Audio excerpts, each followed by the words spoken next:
ऐसा कहते हैं कि भाई नट नट भी एक जाति होती है, खेल दिखाने का काम करती है। आपने कभी देखो सर्कस टाइप वाले खेल, कि दो पिलर लगाए, दो बांस बांधे, उनके बीच में रस्सी डाल दी और कोई महिला या बच्चा उस रस्सी के ऊपर चलता है।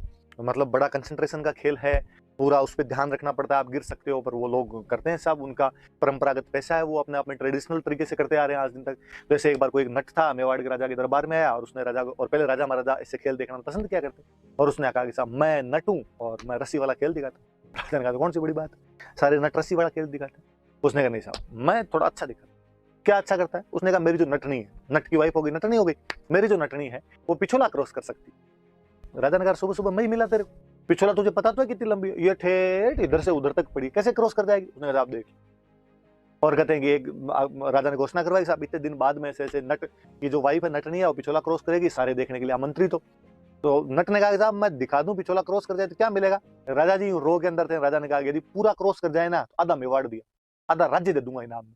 अब भाई लोग और इकट्ठे हुए दूर दूर तक, जब इतना बड़ा इनाम रख दिया गया तो अब वो दो पिलर बांधे गए और पिलर के बीच में रस्सी बांधी गई और रस्सी पिछोला क्रॉस करती हुई रस्सी बांधी गई। नटनी उसके ऊपर चल रही थी और कहते नटनी आधी से ज्यादा पिछोला क्रॉस कर गई थी और जनता आउटिंग कर गया, थोड़ा सा और बचा हुआ है, थोड़ा सा और है, चलो यहाँ से थोड़ी दूर और चलो, थोड़ी दूर और चलो।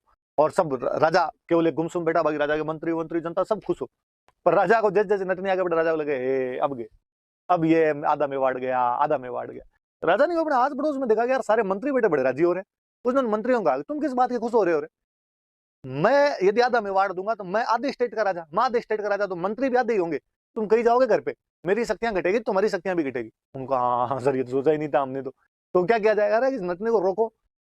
तो एक किसी मंत्री का दिमाग चला, ऐसी कहानियां ऐसी बातें हैं कि उस नटनी का बच्चा पास में खेल रहा था, उसने बुलाया कि इधर आ, बुलाया बुला के उसको बच्चे खींच के थप्पड़ मारा, थप्पड़ मारा तो बच्चा रोया, बच्चा रोया तो माँ का ध्यान बच्चे के रोने की तरफ गया। आप नोटिस ही कर लेना, अपनी जो मम्मियां होती है, बच्चा कहीं रोए कितनी दूर हो, मम्मी को फटाफट पता चल जाता है कि रोती है। मुझे तो हमेशा महिलाओं वाली सिक्स सेंस का बड़ा जोरदार लगता है। एक तो मम्मियों को भले ही कहीं बाड़े में काम कर रही है या घर में कहीं झाड़ू पोछे अलग से कर रही है, रसोई में दूध उफन जाए तो पता नहीं कहाँ से सुगंध आती है उनको कि दूध उफन रहा है, अपने को नहीं पता चलता, उनको ही पता चलता है। बच्चा कहीं रोए तो उनको पता चल जाता है।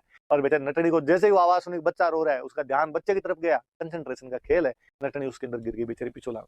और राजा जी खड़े हुए, राजा जी खड़े हुए, यस मैं जीत गया, क्रॉस नहीं हो पाई। नट ने बेचारे ने कहा राजा जी क्या करते हो ऐसे यार, आपके तो केवल जीत हार की बात है, मेरी तो गृहस्थी बर्बाद हो गई, मेरी तो लुगाई मर गई, पिछोला में गिर गई।